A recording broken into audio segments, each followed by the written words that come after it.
What's going on, family? Black Phoenix checking in, owner of HogOn Welding and the founder of Welding and Hip Hop. Wanted to talk to you about your price. Checking for your prices when you're getting your material because um, I have noticed that a lot of people would tend to go to higher sources and get their money caught up in so much of material that it kind of affects your profit. You know what I mean? Hold on for a second. I'm gonna cut this light off.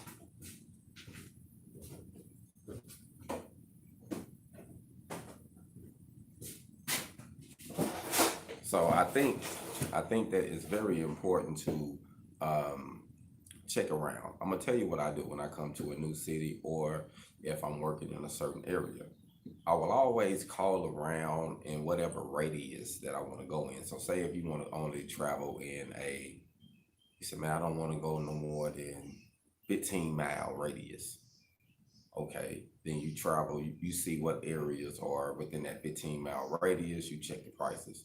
Sometimes to be realistic, I should say give yourself at least a 30-mile radius because in that span you can tend to find better deals. So call around and see like what the prices is on a certain material and hit each one of those areas up. Sometimes the area is have a going rate.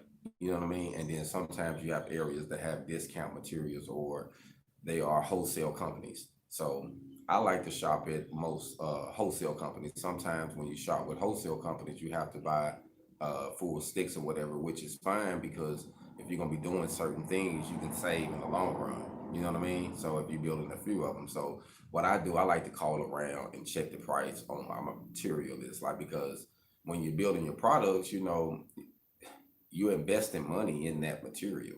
Just to even when you're trying to work on your prototype, even on your prototype, you got to invest some money. So you're investing money to work on an idea, and you want to try to find the best prices. Like I say, I would go at least 30-mile radius, and I'm gonna tell you what I have found in Oklahoma City now, due to Phoenix prices. Like say here in Phoenix, the same piece of metal would have cost me. Okay, in Phoenix, the piece of metal would have cost me probably $75. So $75 for um, a piece of C channel. Okay, $75 for a 20-foot piece. Okay, so say in Oklahoma City, the price is $50 for that same piece of C channel for a 20-foot piece. And say if you go to, and what I have noticed, I went to another state, which okay, I did from Phoenix to Oklahoma City to Arkansas. That was closer, like the city that was closer, that wasn't too far from me. And I actually found that I could get that same piece of metal for around, I believe it was 32 to $35. And if I buy so many, so say if I'm getting so many, I can probably get it like 32, 30 bucks, so versus getting a few about 35. So you saving, think of here is $50 plus tax or whatever, around 51, 52, $55. And you getting it over here if you travel just a little bit for 30 something. So you're saving a lot. Plus you buying multiple. So say, hey, I'm making multiple or whatever this is, then it's better to say, hey, let's travel here, buy things in bulk as we need it, come back here, build what we need. So that's what I'm going to do. You know what I mean? Like I check certain things. Like if I need them immediately, then I'm gonna get them from my local. But on my bulk orders, I'm gonna get my orders probably from Arkansas. Like I'm gonna order my steel from Arkansas because I can save almost half price from getting my steel from Arkansas. And even though I'm paying for the driver, I'm buying it in bulk, and it still is worth it because when you put the price in it and me going up there and me spending more, I'm like, man, I can just have a driver come once a month or whatever, once every 2 weeks, 3 weeks to bring me material if, once things get to going, because I probably just need it once a month at first. And the guy that I got going, he's not charging me anymore because he got to come to Oklahoma City on his load run anyway. So he's like, man, just throw me a little bit because I got to come this way anyway, and it's a win-win for me. I'm like, man, me paying him plus what I'm buying, I'm saving stupid money. You see what I'm saying? So sometimes you have to be willing to look outside of your area and be willing to travel a little bit. Don't stay in a comfort zone or a mindset like you got to deal with a certain area. We got to be entrepreneurs. We got to think like corporations. That's why do you think most of the corporations went overseas? They just didn't go overseas because overseas is where it's at. In certain rural areas, nah, they went because they got the cost of labor and the cost of materials dirt cheap. Tell you what, I met a millionaire. The guy told me he went to Mexico, some city over there, for like 7 years.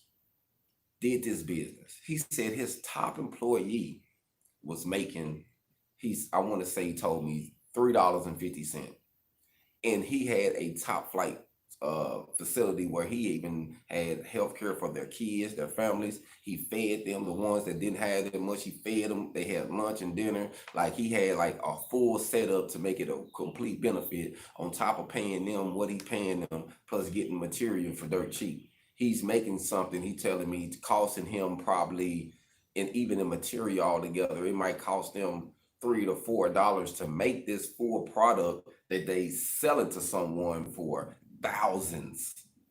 It's costing him. He said, "Oh yeah, man, I was winning $3 or $4, dollars to make thousands, literally."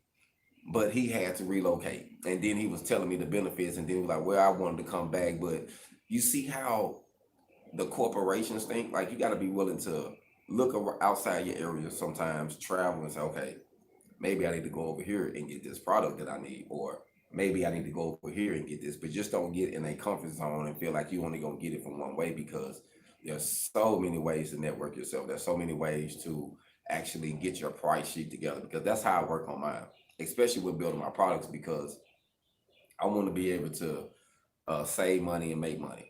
And it's not about getting a cheap product. You see what I'm saying? So you don't want to go the cheap route. You just want to get the same thing for the best price you can get it, where you can still offer this same reliable, sufficient product, but without having to pay so much for the material and so much for the setup, because you still got, the other things that goes into your welding, your rods or your wire or your gas with your wire. Depends on if you're running, hard wire, stainless.